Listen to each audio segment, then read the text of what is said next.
Welcome to LOA Today.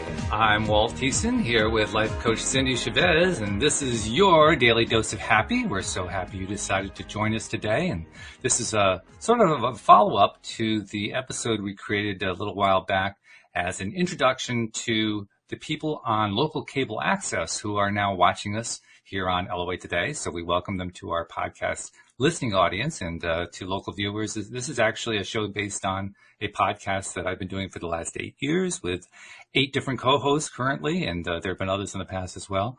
It's on the topic of the law of attraction, and we gave a little introduction to it with our first episode, which you may have seen a few days back, but this is a follow-up, again, with my friend Cindy Chavez contacting us today, once again from Baton Rouge, Louisiana. And Cindy, since you and I recorded that show, you and I have had quite a few LOA type experiences, as we like to call them, and we figured we should probably go over them, you know?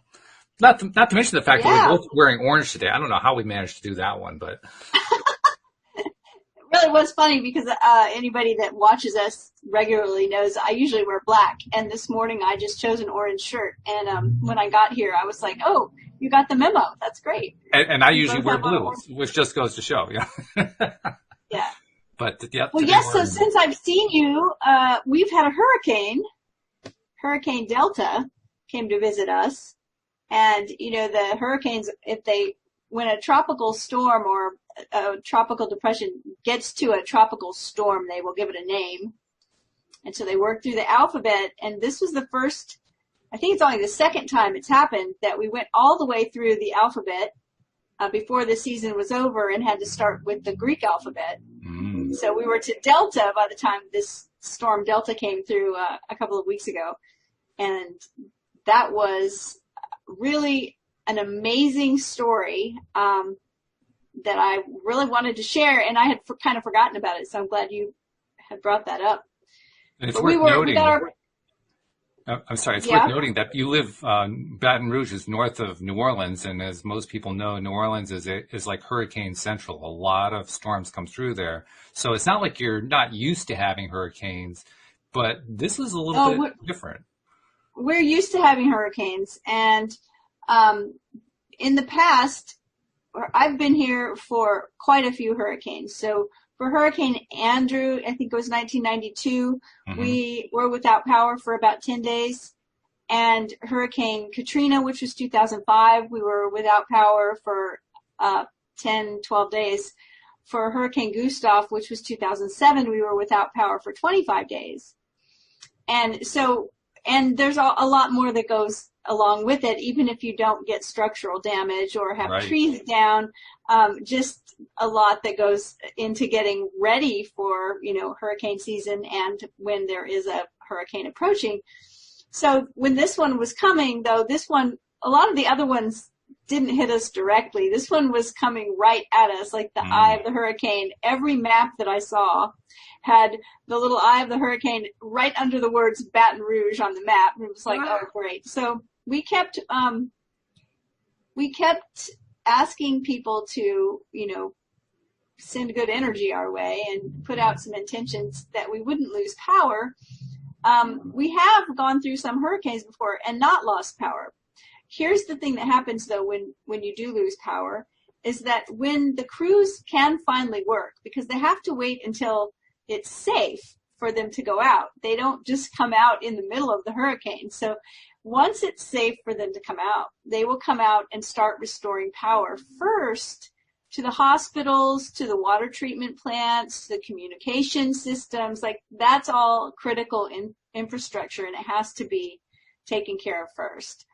And then they go into the residential areas. And of course, they will fix whatever they can fix that will restore the largest amount of homes back to power the quickest. My particular house at times has been on the grid with only me. Right now, I think there are 5 people. And so we're at the very bottom of the list. And I understand that. I'm actually fine with it. I don't get upset. Why aren't they fixing my power, right? Because I know that there are other things that are prioritized, and that's fine. But that was what was so funny. I know when I reached out to you and said, we lost power, because it was like, 9:15 at night, and everything had seemed to go pretty well, and then there it went, just, no power. We said, oh, okay. So I know I sent you a message and said, well, we lost power last night, and you said, well, I'm going to envision the power coming back on today. And I said, well, hold up. I said, that would be a miracle, because it would be. And I said, that would be an uber miracle. Getting it back on inside of a week would be a miracle. Mm-hmm. So that would be like an uber miracle. And you said, well, I'm okay. Okay, then let's go for the miracle. I'm okay right. with the miracle. And I said, well, I'm good with the uber miracle, but I'm just saying. Well, I had someone else later on that afternoon. I think the power had been out now for maybe, 18 hours. And at that point, hopefully you've been able to find ice, or if you don't have a generator, right? And we didn't have a generator. So you're trying to make sure that you don't lose everything in the refrigerator and freezer and, all right. these kind of things, right? We're really fortunate because we have gas water heater and a gas stovetop. Oh. So at least we can have like a hot shower or a hot bath, and we can cook food, right? Because right. if everything's electric, you can't do any of that either. So we were fine. We were fine. We were trying to put all the food in the ice and everything. And I was asking people, I was reaching out to my different communities and saying, send some good energy our way. We're without power, and we're fine. We're thankful. No trees were down. There's a lot of debris, but no trees, no structural damage. But it's an inconvenience, and send some good energy our way. And I was explaining to someone about how it works with the infrastructure needing to be first, with areas where, look, I don't want them to come fix my power when they could be using the same technology and the same amount of time to put thousands of people back on the power grid. Like, I get that. And the person said to me, well, I don't let limitations like that. I don't take those into consideration. I don't let those limitations stop me, or, and it, it had a kind of energy to it, right? Of like, I wasn't quite ascended enough, right? But here's why I'm saying that. Because what I said is, no. I want to know the limitations. I don't let the limitations affect my magic. I don't let the limitations affect what I can envision for or what possibility I can see. But I want to know the limitations, because it's all about holding that paradox. And then that's how the miracle happened. Okay. I live here long enough to know, because I've already been through several hurricanes where we lost power for a long amount of time. But also I know why. I know the process, right? So it's like, because I know that, at 8:45 that evening, when it had been 23 and a half hours, and we actually, it was pitch dark, there's no power. Right, so right. We were like, well, we might as well just go to bed. It's dark. We got into the bed and pulled the covers up, and boom, the lights went on. And we were like, wow. Yes, right? So of course, then we hopped out of bed and came out and started, putting food back in the refrigerator. But what that did for me, to know how that works, it was like, okay, this really is a miracle. Like I said it to you. I said, the same day would be a miracle. And we just kind of like slid into home plate, right? It was 23 right. and a half hours. But 30 minutes to go. Yeah. But so I think, a lot of times in law of attraction kind of circles, there's this real fear of a couple of things. One is the real fear of feeling bad, real fear of any emotion that's not pleasurable and happy. And sometimes a real fear of like looking at facts or data. Like, oh no, I don't want to look at that, because that, I don't want to think about that. I don't want to talk about the fact that it usually takes 25 days. Don't do that. It's like, but I think that it's fine if you can hold that paradox. Now, if someone's saying to me, usually it takes 2 weeks, would completely just, blow my mind to where I couldn't have any kind of vision for it happening sooner, then maybe I wouldn't want to hear that. But I'm fine with knowing the facts and the data, because then when we do have a wonderful event, it seems even better. It's like even better. How much better could it be? You got it on in 24 hours when you expected it to be off for a week. That's pretty darn good. And if I didn't know about all that, then I might just say, oh, thank goodness the power's back on. Mm-hmm. It'd still be a good thing, right? But I wouldn't have all of those details that let me know it was really kind of a big deal. So since we have a new audience that we're reaching out to here, along with our regular podcast audience, and the new audience is kind of new to this whole LOA concept, which we did define in the last program, but maybe the person watching today didn't see that program that we did. Right. So let's just kind of do a little quick overview of what we're talking about here. LOA, which we've been referring to, that's the law of attraction. Basic idea of the law of attraction is the same thing as what Christians call sowing and reaping. So what you focus your attention on, what you give your energy to, what your emotions get all attached to, and so forth, on a regular basis, that's going to produce very similar kinds of results in your life that have what we call a similar vibration, similar feelings, similar level of experience. And it truly is, in our experience anyway. Now, this is a belief system. This is not a physics law. At least not yet. We think it will be eventually. But right now, it's just a spiritual law. And it is a law that we believe in and that many people around the world believe in. And it is a law that was popularized by a movie that came out about 14 years ago called The Secret. So you may have heard of that one. And what we're talking about here is how we applied the basic principles of how you use this sowing and reaping, this attracting like attracts like and so forth, in order to do things like get the power back on, which doesn't seem to the average person who is familiar with this stuff to be any kind of connection. It's like, well, if the power came on, you got lucky. If the power came on, you didn't have anything to do with it. So we need to kind of draw some lines here to show people where are the connections. Okay, and that may be true. Maybe I got lucky. That's okay. Yeah. I'll take it. The other thing is, I think, though, is that when you do this kind of work, that sometimes something can be a coincidence. And over time, when you've done the same kind of work and seen the same kind of results, there comes some point where to call it a coincidence doesn't really feel genuine anymore. It's like it's too much to be a coincidence. But you were saying, and the law of attraction, sometimes I prefer to think of it as the probability or the likelihood. Okay. Right? And I recognize that is not kind of the mainstream view of it within the community, that it's a hard and fast law, but I think that life on earth is complicated sometimes. And so sometimes I think things don't work out the way you're envisioning them to work out. But it's always teaching us something about ourselves. And we have this little story. You know what I mean when I say good luck, bad luck. Oh, yes. Right? Mm-hmm. So I want to tell that story. Okay.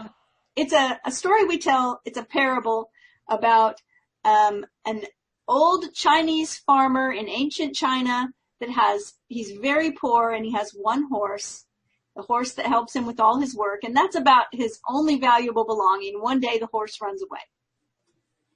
And all of his neighbors say, oh, what bad luck he has. The only thing of value he had, his horse ran away. And the farmer says, good luck, bad luck, who knows? A week later, the horse comes home, and it brings with it 12 gorgeous, beautiful, big, strong, wild stallions. And all the neighbors say, oh, what good luck he has. And the farmer says, good luck, bad luck, who knows? Short time after that, the farmer's son is trying to break one of the new wild horses, and he gets thrown off and he breaks his leg. And of course, you know what the neighbor said. Oh, what bad luck. And the farmer says, good luck, bad luck, who knows? Short time after that, the whole province goes to war. All the young men have to go, but his son doesn't have to go because he's home healing from a broken leg.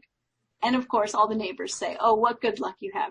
It could go on forever, right? And so in our family, whenever something happens that seems like bad luck, seems like, oh, this is a shame. Hey, we've gone out to the store and bought a bottle of champagne before and put it on ice. You say, you know what this means.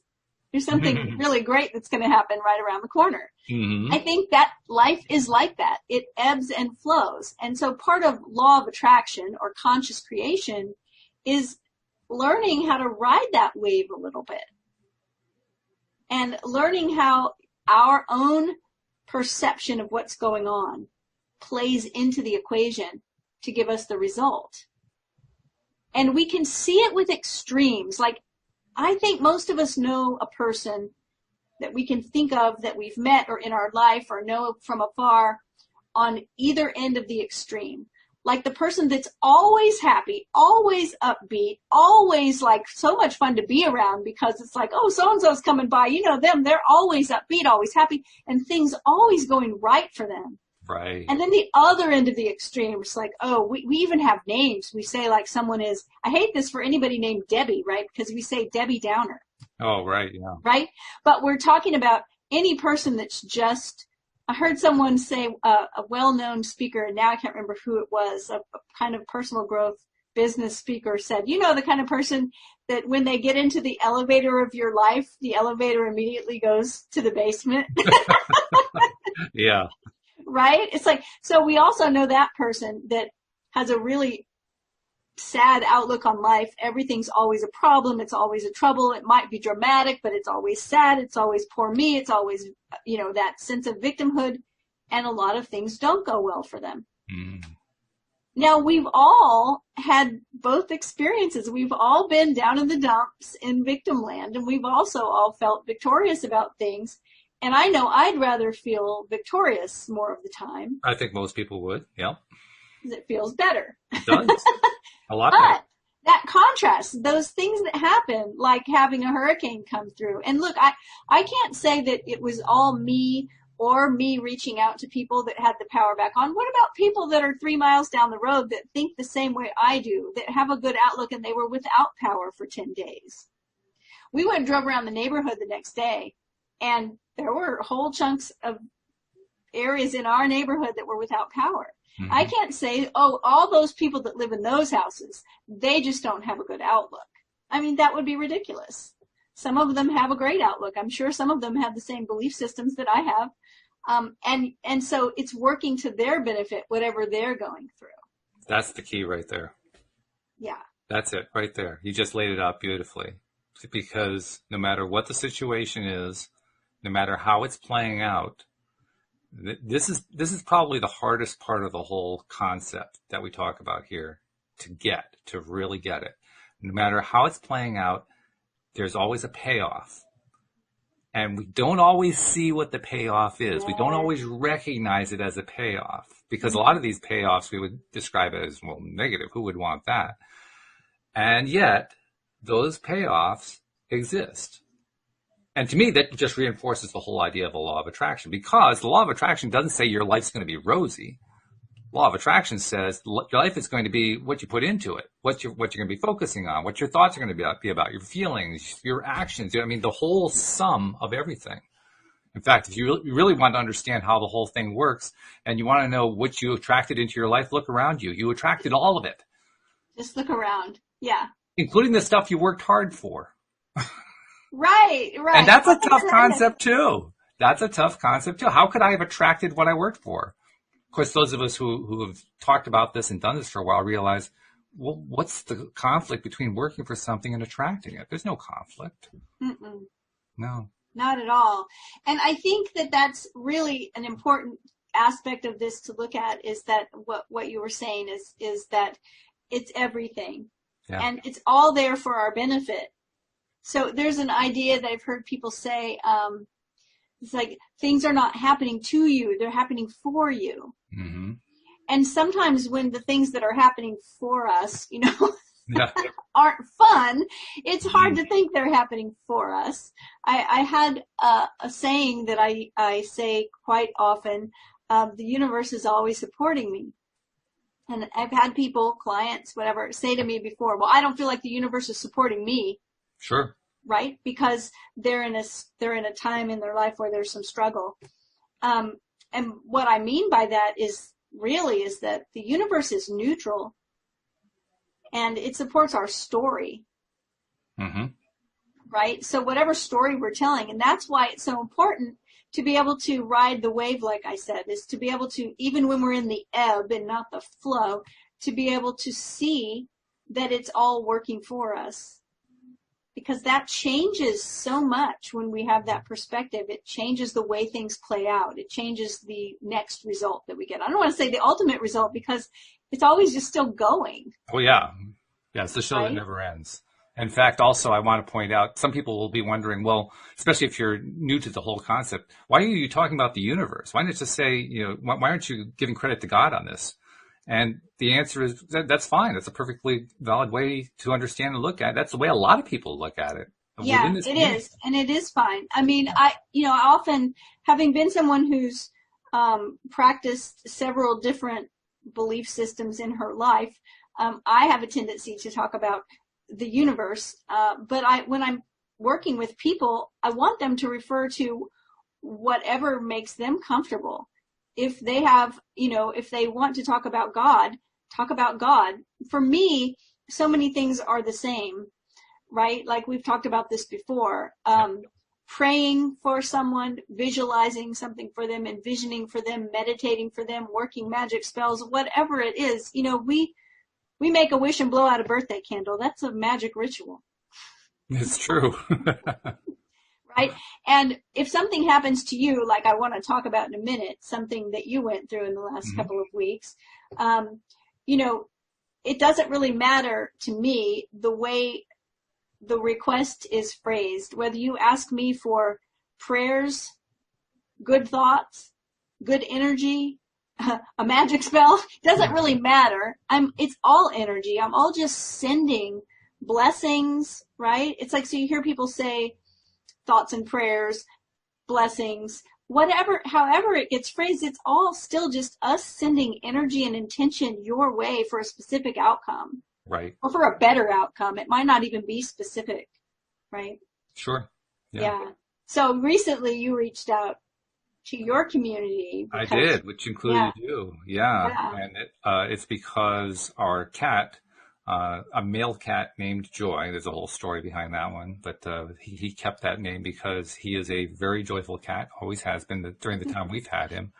We actually acquired him when he and his sister, we presume it's his sister, were abandoned by people who used to live across the street from us, and we didn't know it, and they just kind of showed up on our doorstep. So we kind of inferred they were probably about 4 or 5 years old, but we don't really know. I mean, when you have an adult cat, how old is the adult cat? You don't really know. But we've had them for about 7 years, and Joy is an outside cat, has always been an outside cat. He loves it out there. During non-winter months, he's out there 24 hours a day, 7 days a week. That's just who he is.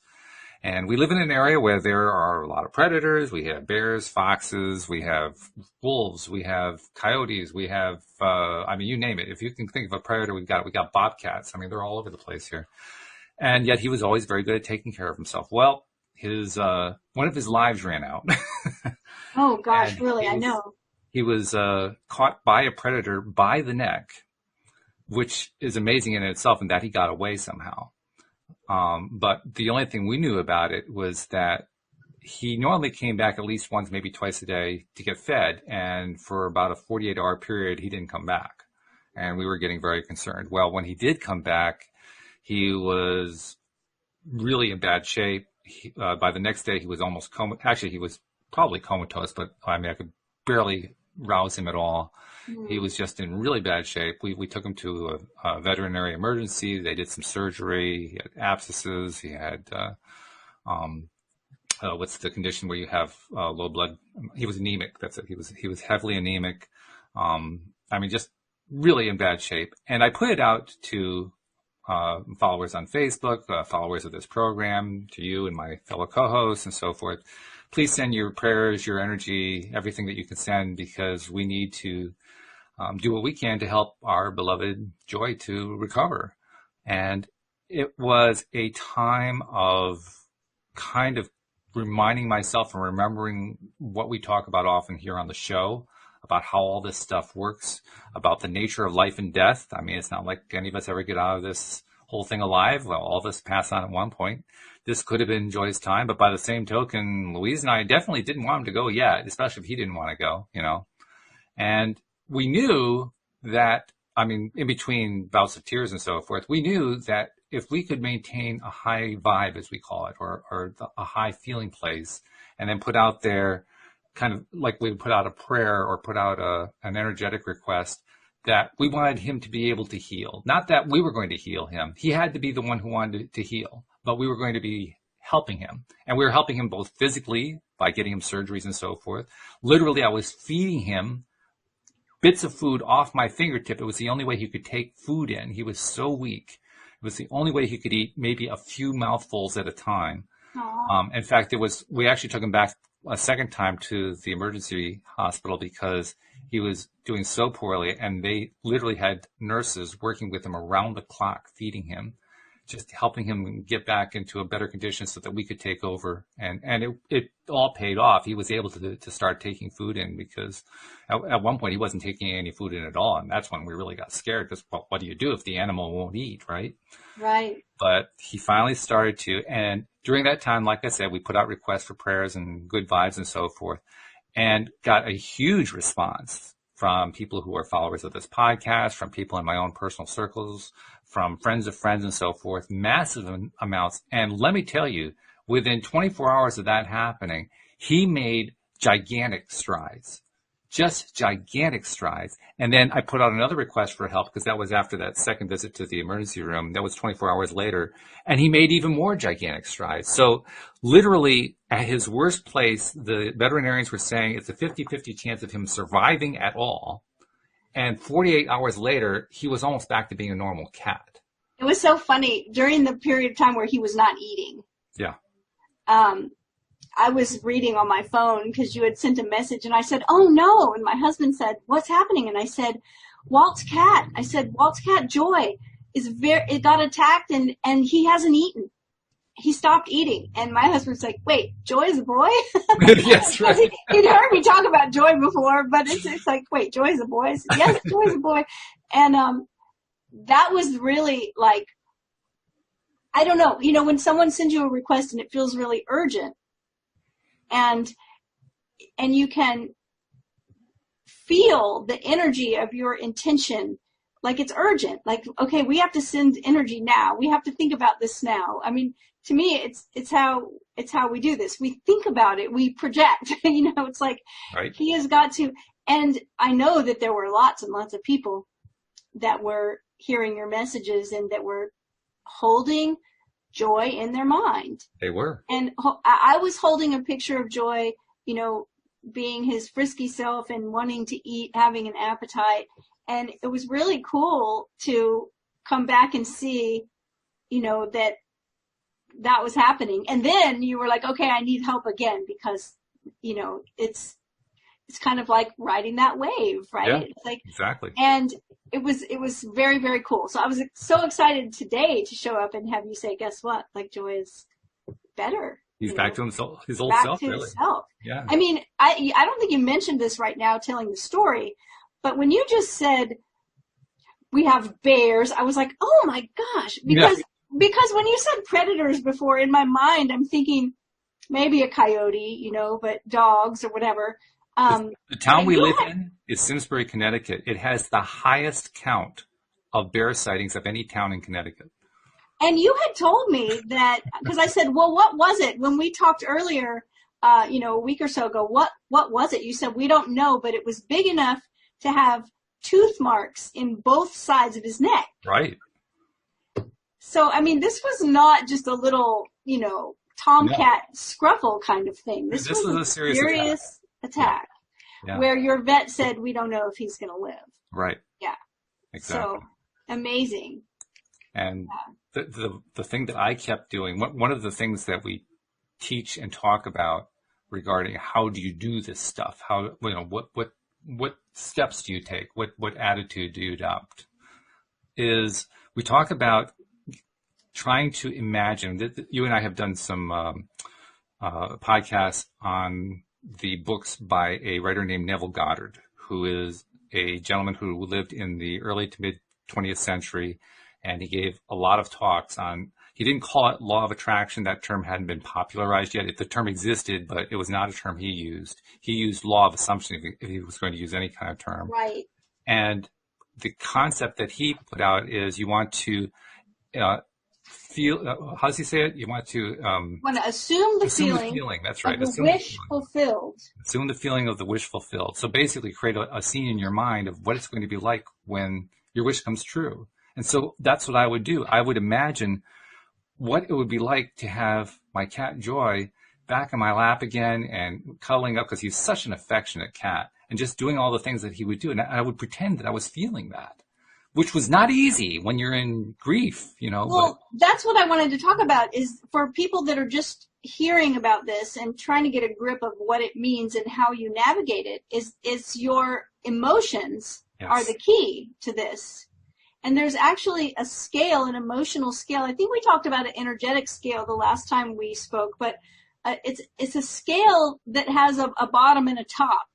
And so if I say the bottom are the words you just said, grief and fear, depression can be down there, feeling completely in despair, feeling powerless. And I mean, that's a common to the human condition. We've all had a moment when we felt that way. Hopefully we haven't had to go through years of it or anything, but we all have moments of feeling grief, feeling despair. The top of that energetic scale is joy and appreciation and joy. Isn't that funny? Yeah, of course. Yeah. Appreciation and happiness and feeling empowered, feeling powerful, love and freedom. Those are at the top. So what we know, and Walt and I have talked about this so many times, is it's literally impossible to jump from the bottom to the top in one fell swoop, which is why when you're dealing with someone that is in the pit of despondency, in the pit of despair, feeling depressed, you know, it doesn't work to say, oh, just cheer up, you know, hey, just get happy, because it's too far of a jump. It is. But there are lots of incremental steps in there. And I was curious, I was thinking about, I was going to actually ask you, I think you answered the question before I could ask it, but I'm thinking, okay, here you are with a cat that the vet is saying might not make it. It's been attacked by a predator, it's injured, and this cat is a family member of yours. Mm-hmm. You love this cat. The last thing you want is for anything bad to happen to it or for it to die. And so those feelings that are down there at the bottom, feeling, you know, grief and fear and worry and all of that, they're down there. What did you do? What did you reach for? And you said, well, you were envisioning him being happy. That had to have changed your own emotional state. It did. Yeah. And it didn't get me to that top point of joy, of happiness, but it didn't need to. Right. All it needed to do was to get me up that scale somewhat. Correct, yes. Because we talk about climbing the scale like we're climbing steps. Right. So we want to just go, what's the next step I can reach for?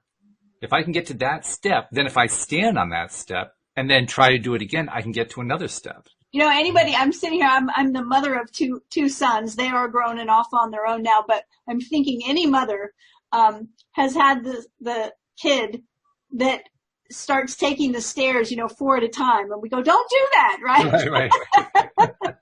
One step at a time. Don't try to take 5 steps at a time. I'm like, yeah, why? Because you might hurt yourself.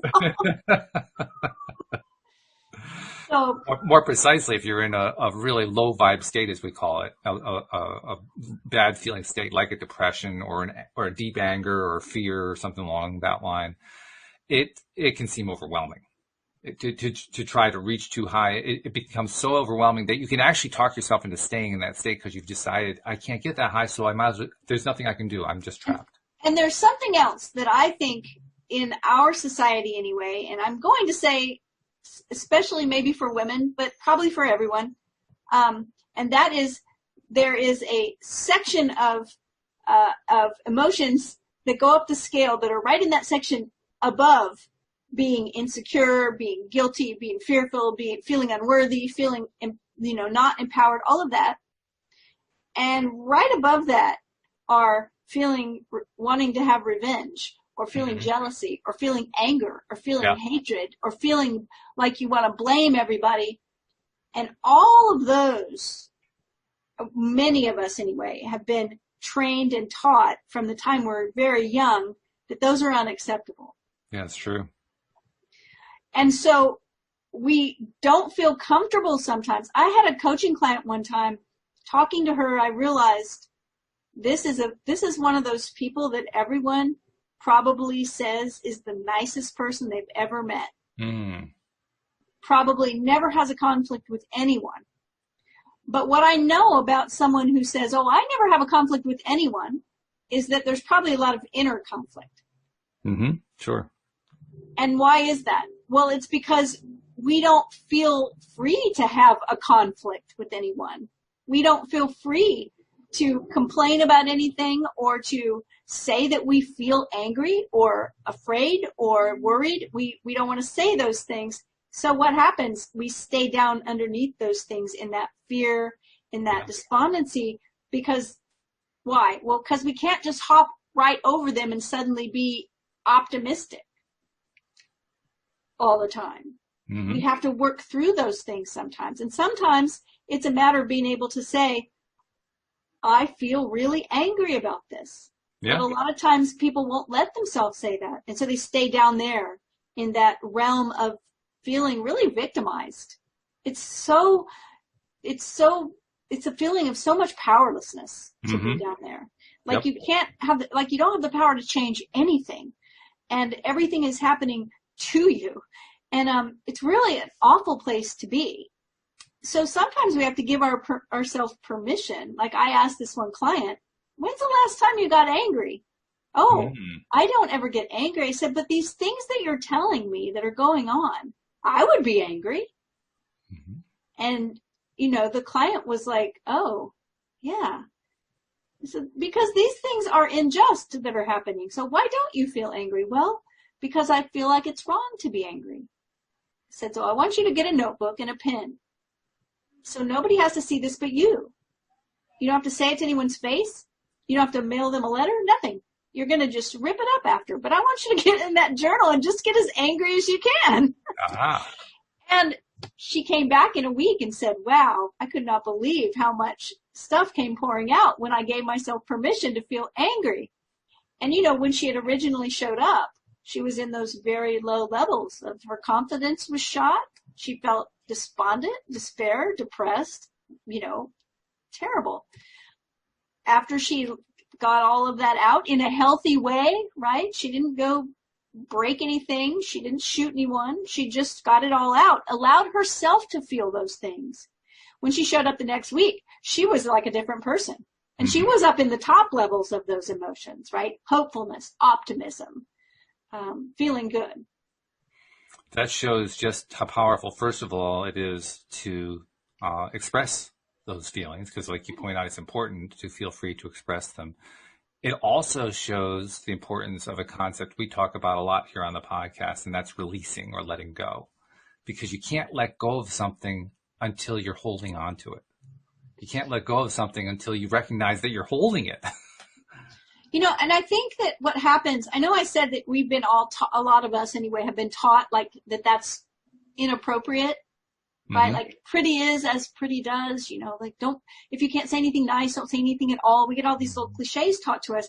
The other thing that happens for some of us is that we have had, growing up, we might have had somebody in our life who did not know how to process some of those emotions in a healthy way.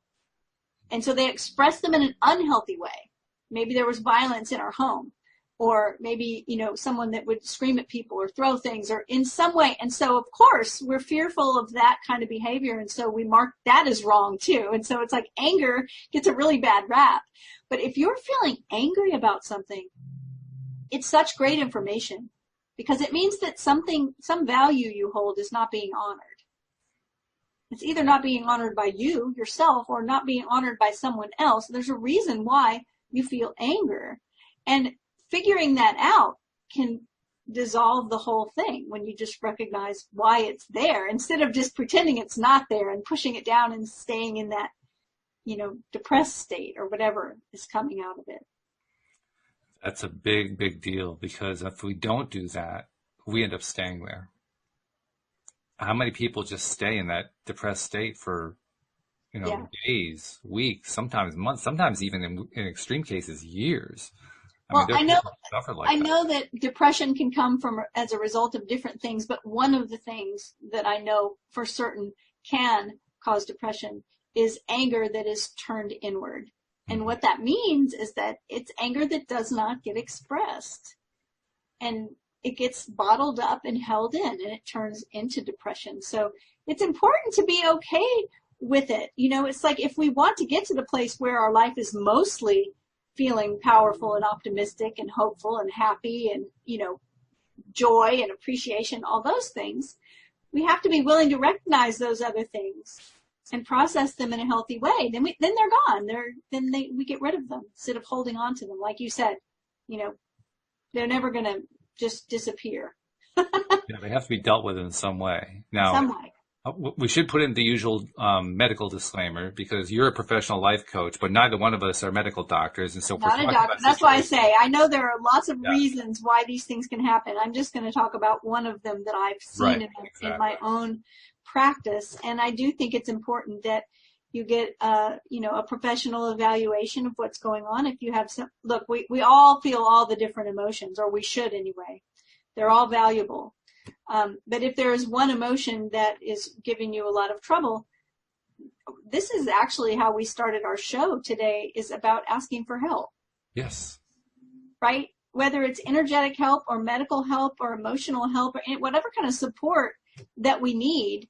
It is, I was telling somebody this the other day, that a lot of times people feel that to ask for support is a weakness, a sign of weakness. Oh, yeah.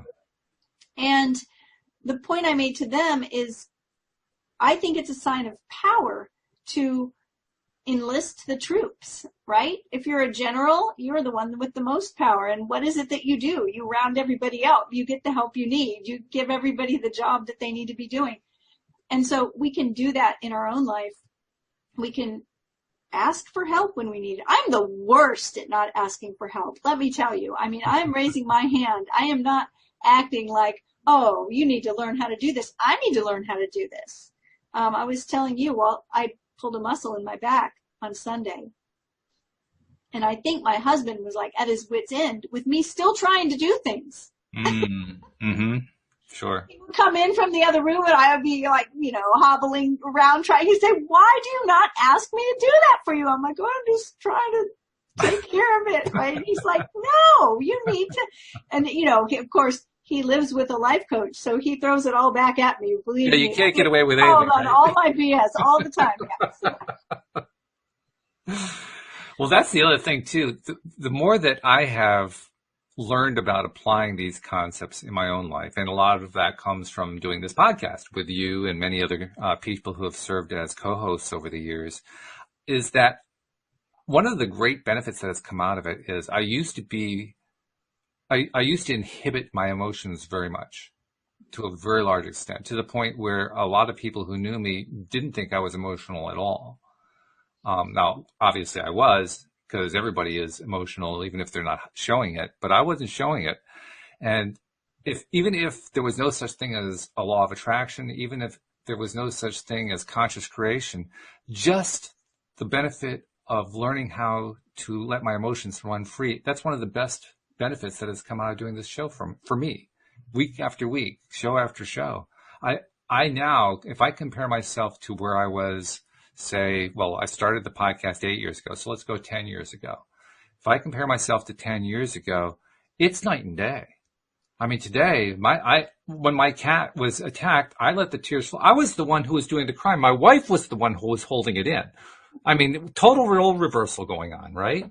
But that to me showed just how much progress I had made in terms of letting that flow of emotions go. And boy, is that, it not only is it empowering, it helps you feel good a lot more of the time, which is what we're talking about here. Right. And you know, something that's really interesting that may help in relationship with people is, and I've been a relationship coach for 12 years, and I just now heard this in the last few months and thought, because I'm always learning something. There's always more to learn, but I have a couple people in my life that do not readily show emotion, right? They would probably be seen as very strong, right? And, they don't get dramatic and they don't get upset. but they don't show emotion easily and would probably be put in a category where people might say, oh, nothing bothers them, right? Because they don't seem bothered.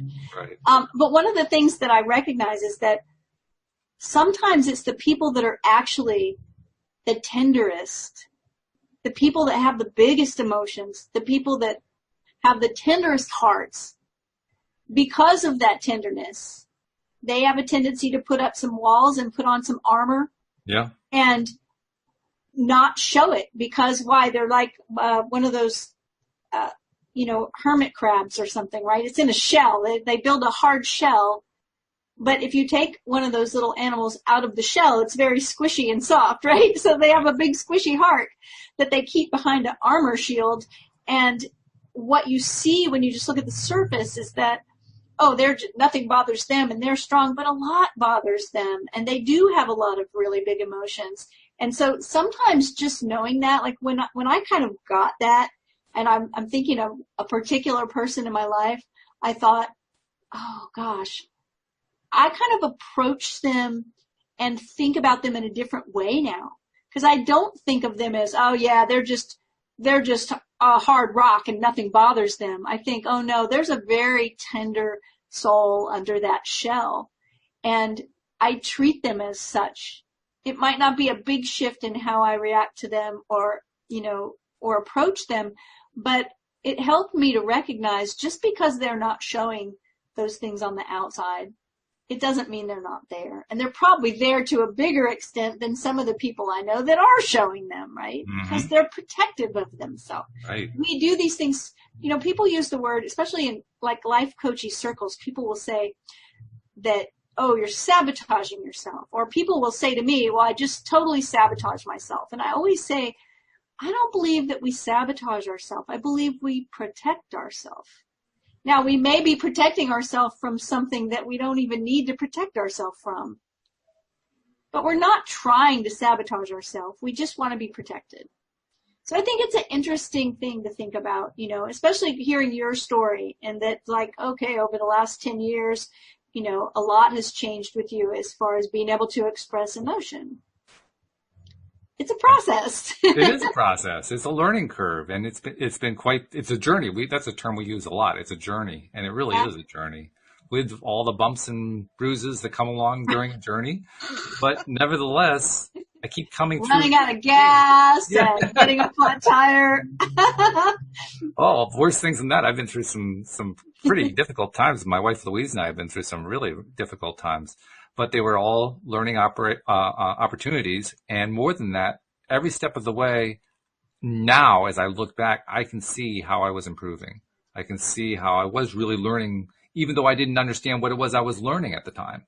So much of the time I was going blind. I didn't know what to do with any of this stuff. Yeah. I was glad I was doing a podcast. At least I was getting some information that way. But other than that, I didn't have a whole lot to go on. And yet, over time, as I look back, I can see I was learning quite a bit. I was picking stuff up one piece at a time. And I was trying things out, and I was experimenting and saw that this worked and that didn't work so well. And that's the way this thing goes. That's the way journeys go. I had a period in my life when I was really sick in the early 90s. So, 30-something years ago now. Maybe 2-year period where I was really sick. And the doctors could not figure out what was happening. And I did start to make some improvement. And then I had a terrible day. And I had a doctor appointment that day. And it was with a chiropractor / nutritionist who was a wonderful, wonderful person. Very, very, very compassionate doctor. And he could tell right off the bat when I walked in that I was always a very positive, upbeat kind of person, but I just wasn't really able to do it that day. We're feeling it. And he said, tell me what's going on. I said, I had like 5 good days in a row, and I could tell I was getting better. And then I woke up today and I'm so sick, and I'm just, I'm losing all my hope. Like, when am I going to get well? And he took a piece of paper and he drew a dot in the lower left-hand corner And then he drew a dot in the upper right-hand corner, like drawing a graph. Okay. And he said, everyone wants, when they're feeling way down here like you are, and they're feeling terrible and they're very sick, and they want to get well, they want their healing journey to look like this. And he drew the line, right? Mm-hmm. Straight up, like riding a ski lift, whoosh, Yeah, up right. to the top. And he said, it never looks like that. It looks like this. And he made this jagged line, like a stock market line, up and down, up and down, up and down. Then it did reach the top. Yep. It started at the bottom and it reached the top, but it went up and down, up and down, up and down. And that did so much for me, that little visual and that idea, that, 30 years later, I'm still talking about it, right? It's like 30 years later, I still recognize that our journey, whether it's a healing journey, whether it's a learning, a knowledge journey, whether it's a relationship journey, our journey through life has an ebb and flow. It has ups and downs. It is never a straight line. We all want the straight line, but it's okay to have those dips in the road. Those are the running out of gas and flat tires I was talking about on the journey, right? But it's okay. And then we look back, like you just said, you look back over time and you go, oh, wow. I mean, I was so sick, people thought I was going to die, and I'm completely better. Mm-hmm. And it's like, wow, there were moments during that 2-year period I would have never thought I could be completely better, right? And completely healed and well and healthy and have vitality. But looking back, now I see, oh yeah, I was getting better all the time, right? And so I think it's important to remember that, especially when you're learning something new like this and you're trying out new things, new methods, new ideas, new ways of perceiving, new ways of living, that there's always going to be some ups and downs. There are. And that's just the way life is. Actually, I'll give people an advanced clue. This is a clue to what an advanced conscious creator knows. And it's usually something we don't get to till later on, but I'll give them this one clue, which is, believe it or not, you can actually get to the point where you look at the ebbs, the down stuff, right? And you can actually find that they're pretty good. You can actually say, I really appreciate that. And that sounds so counterintuitive at the beginner level. But that's actually a place you get to over time. You begin to realize, you know what, that kind of appreciation, I really can do it. And oh my God, it actually turns out when I am doing it, my life improves dramatically, geometrically, just because I'm doing that. Now, that's a pretty advanced concept, more than what we're trying to do with the show. But I just want to put that teaser out there that you can actually get to that point where even when the stuff isn't working out, you're okay with it. Yep. And you're actually feeling good. Yes, exactly. And not just okay with it, like everything's an adventure. Yeah. Right? And like I said, there have been times when certain things have happened that we've put a bottle of champagne in the fridge. Because we're ready for the next thing. We're ready for the celebration. I don't plan on staying here long, right, when I'm in that spot of feeling like things aren't working out. What I recognize is that good luck, bad luck. Mm-hmm. As a life coach, us coaching people will talk about I've never had anybody that I didn't have this result with, where I talk to them about, think of something that's really going well in your life, something that's fantastic, something that you are celebrating. Now trace that back, the turn of events that brought you to that place. And as they start tracing back, they will hit some big bump in the road that was really awful. It's the hero's journey. Yeah, that's true. Yeah. By the way, we have a few minutes left, and I want to make sure that I let especially our new viewers know about it, because here on LOA Today, we actually have an app for your phone that you can download for free. Among other things, you can listen to it as a podcast because all of the episodes are recorded there. But there's also a separate section of the app labeled Goodies, and we call it Goodies because that's where all the goodies are located, including, among other things, an ebook that Cindy Chavez, my lovely partner here, contributed to the app. It's an ebook she wrote about 4 or 5 years ago, I think it was, called The Lovely Magician's Guide to Soulmate Success. And it's basically a step-by-step guide to kind of making some of these early steps and getting to the point where all of your relationships, whether it be a romantic relationship, family relationship, business relationship, any kind of relationship, your relationships get better, particularly the ones that are giving you the hardest time. Yes. Yay. So take advantage and download it. It's all free. There are other goodies in there as well. And there are other co-hosts you'll be meeting. For those of you who are watching us on cable, they'll be coming up on a daily basis because we are now on cable 5 days a week. In fact, at the time that we're recording this, I learned that we're going to be on twice a day. So the same episode will be airing at 4 p.m. and at 8:30 p.m. Each day, Monday through Friday. So you'll have lots of opportunities to download. But more importantly, if you have the app, you can also send questions in. So that, for instance, next time Cindy's on, if you have a question for Cindy based on what she's been talking about here, use the app. And there's a little question form there. You send it in. I put it on a list, and I bring it up with Cindy next time that she's on our show, which is once a week. Do it. So I love questions. And we love questions. Oh, yeah, it's so much fun. Now, I can't say all questions are easy or even happy. In fact, while we do this recording, we also live stream it to YouTube. And one of the people listening in, she said hello, and then she just kind of dropped on us. I got the news today that a friend has stage 4 pancreatic cancer. Now, clearly that is very low vibe. It's a very unhappy situation that she's dealing with and that her friend is dealing with. So let's treat that as if she had asked a question, like, how can I help that friend out? She didn't actually ask a question, but let's pretend that she did. Yeah. So in the 1 minute that you have left to do this, how do you handle that situation? Love. Mm-hmm. You let your friend know how much he or she is loved. And that really is my answer to that question. Mm-hmm. That's the first step. The first step is letting someone know you are there for them. Whatever they need to talk, they need a shoulder to cry on, they need whatever you can give, right? And that you show them appreciation and love, because that's really what we all need. And so I would start there, and I would envision your friend healing. Every symptom is a healing gesture, right? So your friend's body is trying to heal, and I'm sure the doctors are helping to support the friend's body in that process. And so your job is just to love. Yeah. That's a lot. I mean, we can't guarantee that your friend will be able to receive it.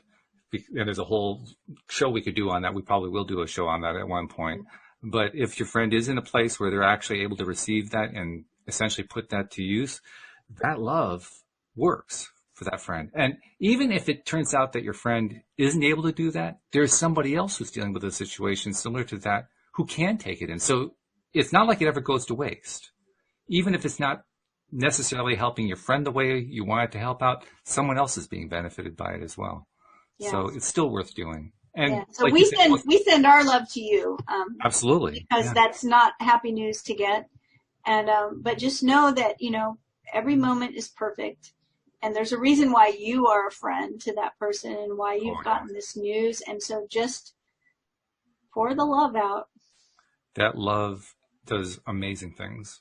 That's at the very top of the emotional scale. It truly is. Love is the highest frequency.